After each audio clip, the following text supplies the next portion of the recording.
Angay ka nga pasidunggan, liluan, kaanyag po dilihitogan. Tungod sa pakigtambayayong sa mga katawhan dinhi sa lungsod sa Liloan, nagmalangbuon ang maong lungsod. Gani usa ka first class municipality ang Liloan.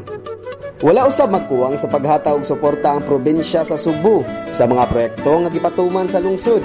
Ubay-ubay gyud, one of which kanang the asphalting of our provincial roads, even up to cementing barangay roads. Naman tayo ongoing partnership with the province, the municipality, and the barangay, wherein the province provides bags of cement, and then the municipality will provide the sand and gravel, and then ang barangay mo provide sa labor.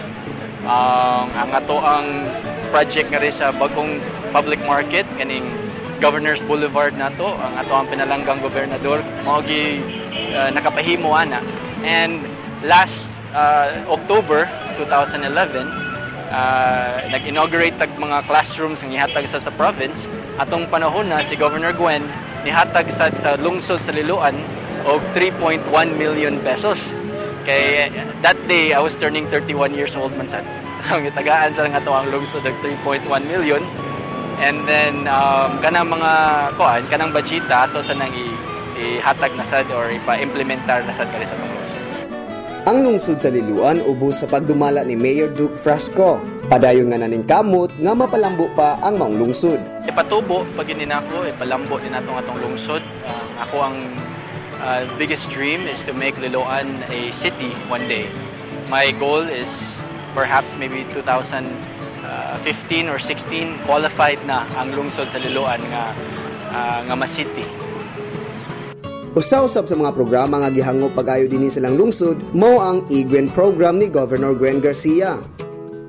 Usa kini ka pamaagi diin nagkahiusa ang mga katawhan gikan sa mga kabaranggayan hangtod sa mga purok.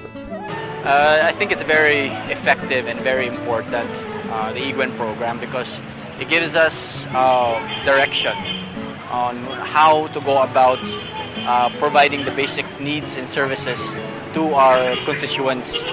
So, I think maybe sa una, wala kayo'y, para lang nako, wala kayo'y guidance. Kabaw ko nga gusto ko mubuhat o maayo para sa moang lungsod, pero wa ko kibalo, unsay angayan buhaton ako.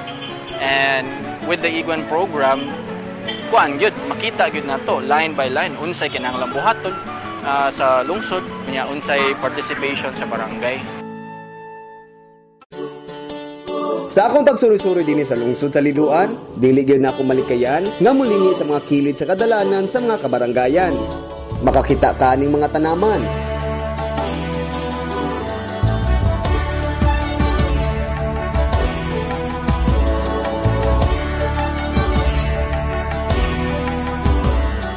Nindot kayo silang tanawon kay limpyo ug hapsay kini. Tungod kay matag barangay adunay mga purok. Diin man kaha sila gikan ani nga mga lakang. Ang origin gid ani namong purok system, we sort of adopted it from the municipality of San Francisco in Nacamontes Island. And then ipadala na ako akong mga tawo ngadto, and then they noticed how successful it was in terms of bringing the service of the government direct to the grassroots or to the sitio level. And then not only that, bringing the services of the government to them, but also giving the puroks or the sitios an opportunity to help the government and their municipality. And so gives them some sort of ownership sa ilahang purok or sitio. So we adopted it from San Francisco, and nakita na mo sa amo ang lungsod nga successful sad siya. We have over 111 puroks gani karon. Bago pa lang ko naka-launch sa amo ang IGWEN Year 4 and our search for the most responsive barangay and purok Year 2.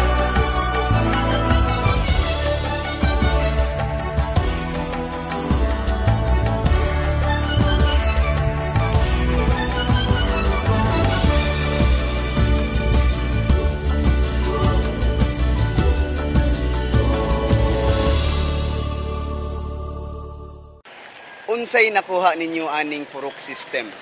Number one nga, sa ako lang, number one nga, nakuha na mo ang kalimpyo sa among lugar.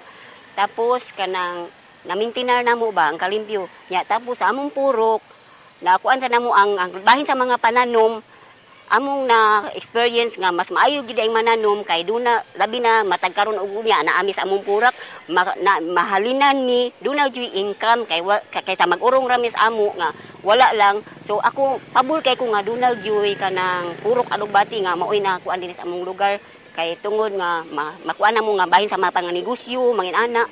Importante ni siya tungod kay ang aron ang mga katawhan number one usa kami dinhi magkailhanay ni tapos kanang aron usab nga dili ni mag bahin sa panglimpyo kay kung wala ang purok kung dili wala bang gyud manglimpyo sa mga kadalanan ana nya dili sad maghunahunag bahin unsay maayo nga makuha nato nga ang negosyo kanang mga panginabuhian ba o wala ni so kani importante gyud ni para namo kay usag gyud ani ang kanang pagtukod dili kay payag-payag lang na siya kun dili gibutangan sa mga tanom so dunay dili income ni bisag kami lang kay kami gyud nag-operate ni kay maminti man gyud ning naa diri kami may halina mi kanunay ani among mga produkto diri nga among gipananom makabenepisyo makabenepisyo mi ana sa ako lang gid hang nga naplastada mi sa karsada so at center attraction sad kayo mi sa mga turista unya kung hugaw lang kayo sa nga tanan wala gyud murag lain kay pananaw nya mauwaw mi kana mga turista bisag kinsa lang guni mga tagalaing mga nasud makita gyud namo kay ako nara gud akong bayad please kalsada makita gyud nako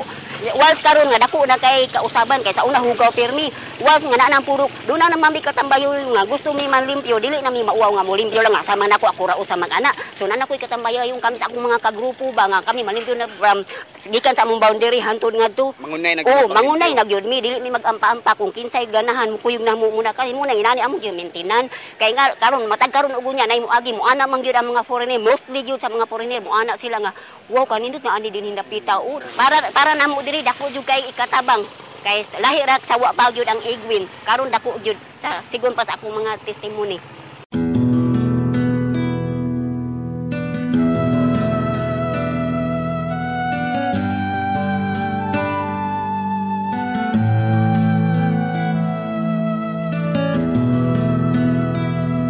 Tuod man, wala masayop ang amahan sa lungsod sa pagpatuman niini nga lakang. Kay wala kini gibaliwala sa katawhan dinhi sa ilang lungsod.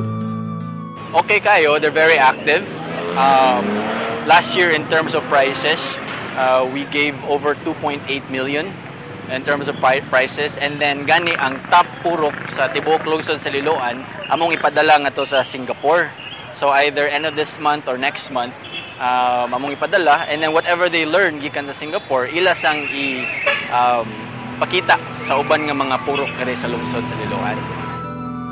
Ang Liloan usa gayud sa mga lungsod nga angay nato nga tangan. Kay tungod sa pagpaningkamot sa mga lumulupyo dinhi nga padayong nag-ugmad sa ilang mga produkto ug ang panaghiusa sa mga katagilungsod. Ang ilang mga pangandoy maabot gayud nila sa dili madugay.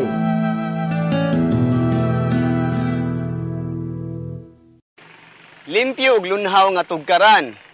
Nindot ug luwas puy-an atong katundanan. Mga suryan human na ginatog libot suroy ang mga nagkalanlaing talan-awon ug ang mga purok dinhi sa lungsod sa Liloan.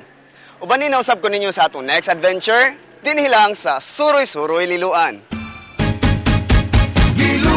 At angin ninyo sa sunod episode ang atong pag-explore sa mga tinaguang natural wonders dinhi sa Liloan.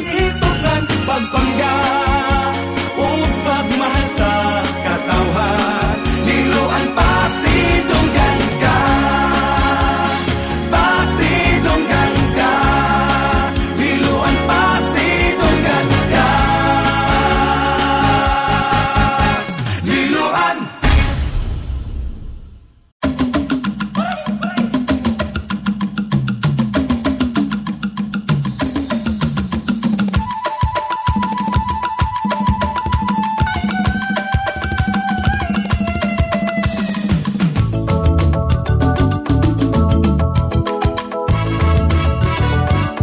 I would like to thank SM Department Store and Coco Republic for my shirts and Island Souvenirs for my shirts.